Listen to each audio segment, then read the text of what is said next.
YCP వాళ్ళు మళ్ళీ పుంజుకోవాలంటే ఏం చేస్తే బాగుంటుంది సార్? స్టిక్ అవ్వాలి. ఫస్ట్ లీడర్షిప్, ఫస్ట్ ధైర్యం ఇవ్వాలి. అయిపోయింది. మనకు 30% ఓట్ బ్యాంకింగ్ ఉంది. 130 మంది నిలబడ్డారు.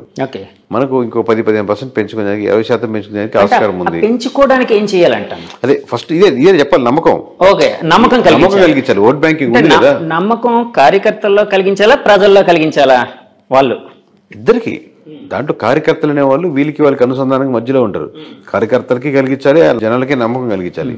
కలిగిస్తున్నప్పుడు జనాలకు నమ్మకం వస్తున్నప్పుడు కార్యకర్తలు ఇంకొంచెం ఎక్కువ పనిచేస్తారు. ప్రజలు నమ్మకం మీరే అంటే నాకు ఓట్లు వేసిన వాళ్ళే కదా ప్రజలు. అంటే ఇతని పర్స్పెక్టివ్లో, జగన్మోహన్ రెడ్డి గారి పర్స్పెక్టివ్లో మీరు నిలబడద్దు, ఓట్లు వేసిన వాళ్ళు నిలబడద్దని చెప్పాలి కదా. మీరు అపోజిషన్ వేసిన వాళ్ళు నిలబడద్దని చెప్పాల్సిన అవసరం లేదుగా. జగన్మోహన్ రెడ్డి గారికి పక్కన పెట్టి పవన్ కళ్యాణ్కి ఓట్లు వేసినట్టు మీరు బాధపడద్దు అని అనలేం కదా.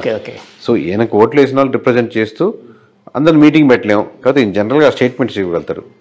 వాళ్ళకి చెప్పి వాళ్ళకి మోటివేట్ చేసి ఇది ఫర్దర్ ప్లాన్స్ అని ఎక్స్ప్లెయిన్ చేసి ఒక్కొక్క స్టెప్ బై స్టెప్గా మరీ చేసుకోవచ్చు. సార్ మీరు ఇప్పుడు 2019లో మీరు చెప్పింది జరిగింది అంటే సిమిలర్ ఆల్మోస్ట్ యాక్యురేట్గా వచ్చింది. అలాగే 2024లో కూడా వచ్చింది.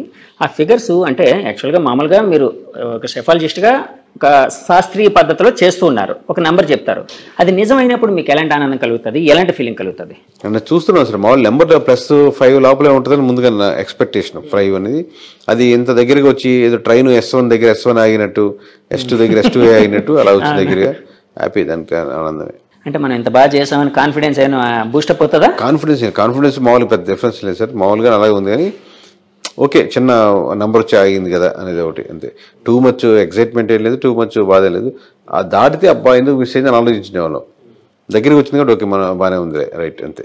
మీ నుంచి నెక్స్ట్ బ్లాస్టింగ్ నెంబరు ఏ స్టేట్ ఎలక్షన్కి సంబంధించి ఉండొచ్చు? అదే చూద్దాం సార్. ఇప్పుడు ఇంటర్వ్యూలు అయిపోయాక మళ్ళీ ఇప్పుడు ఏ స్టేటా, మన GHMCకి వెళ్ళాలా, ఢిల్లీ వెళ్ళాలా, లేకపోతే ఇంకో స్టేట్ వెళ్ళాలా, రకరకాలుగా ఆప్షన్స్ ఉన్నాయి. ఒకసారి కూర్చొని అంతా అయిపోయాక డిస్కస్ చేసి టీం ఎలా బిల్డ్ చేసుకుందాం, వేరే స్టేట్స్ అంటే ఎలా చేయాలి, రీఆర్గనైజ్ చేసుకున్నాం, మంచి స్ట్రక్చర్గా బిల్డింగ్ తీసుకొని ప్రాపర్గా చేసి కంట్రీ వైడ్గా చేసే కెపాసిటీ ఉందని నమ్ముతున్నాం. ఇంకొంచెం స్ట్రెంగ్స్ కావాలి దానికి, ఈ లెవెల్కి సరిపోదు. ఒక ఆర్గనైజేషన్ స్ట్రెంత్ లాగా చేసుకొని ఇంకా పొలిటికల్ అకాడమీని ఒకటి స్టార్ట్ చేస్తున్నాం. కేకే పొలిటికల్ అకాడమీ చేద్దాం అనుకుంటున్నాం. అంటే ఏంటి సార్ పొలిటికల్ అకాడమీలో ఏముంటుంది?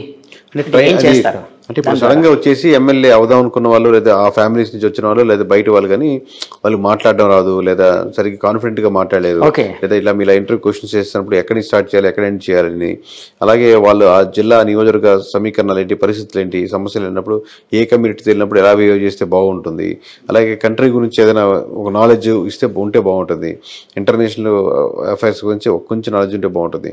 ఇలా ఓవరాల్గా ఒక ప్యాకేజ్ లాగా కెమెరామ్యాన్కి చిన్న కెమెరా ట్రైనింగ్ లాగా స్టార్టింగ్ ఇనిషియల్ ఎలా పట్టుకోవాలి, బేసిక్ థింగ్స్ లాగా ఇక్కడ మనం లీడర్లు కాదు కానీ లీడర్ అయ్యేదానికి కావాల్సినటువంటి స్కిల్ సెట్ని కొంచెం పెంచేటట్టు ఒక 21 days ప్రోగ్రామ్ లాగా చేస్తే దానికి ఇప్పుడు అందులో ఫ్రంట్ ఫేస్ లా ఉండి చేయాలని ఒక థాట్ దాన్ని చేస్తున్నాం. ఎప్పుడు రూపుదాల్చొచ్చు అదే ఇంకా మనం ఎప్పుడు అనుకుంటే అప్పుడే, బట్ ఈ ఇంటర్వ్యూస్ అన్ని పెట్టుకుని డిస్కషన్ చూస్తున్నాం సార్. ఇప్పుడు మీ టీంలో ఎంతమంది ఉన్నారు సార్? ఇప్పుడు మా team overall 30 members, but elections అయిపోయినాయి కాబట్టి కొంతమంది తగ్గించుకొని కొంతమంది సరిగ్గా చేయని వాళ్ళని పక్కన పెట్టు.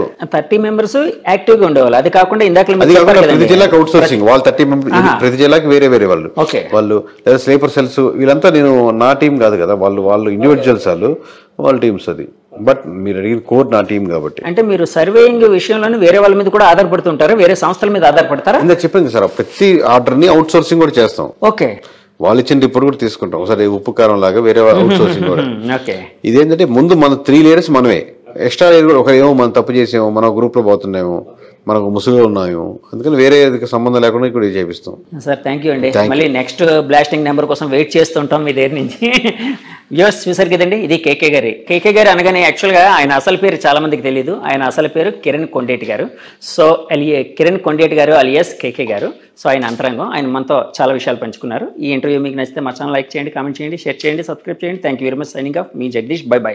ఇప్పుడు ఆపరేషన్ లేకుండానే మోకాళ్లకు ప్లాస్మా ట్రీట్మెంట్, మీ ఆర్థోపెడిక్ సమస్యలన్నిటికీ రోబోటిక్ టెక్నాలజీ ద్వారా తక్కువ ఖర్చుతో శాశ్వత పరిష్కారం, ఫ్రీ కన్సల్టేషన్, ప్రతి ట్రీట్మెంట్ పై 20% డిస్కౌంట్. ఈ ఆఫర్ కొద్ది రోజులు మాత్రమే, త్వరపడండి. V9 hospitals 9281465842.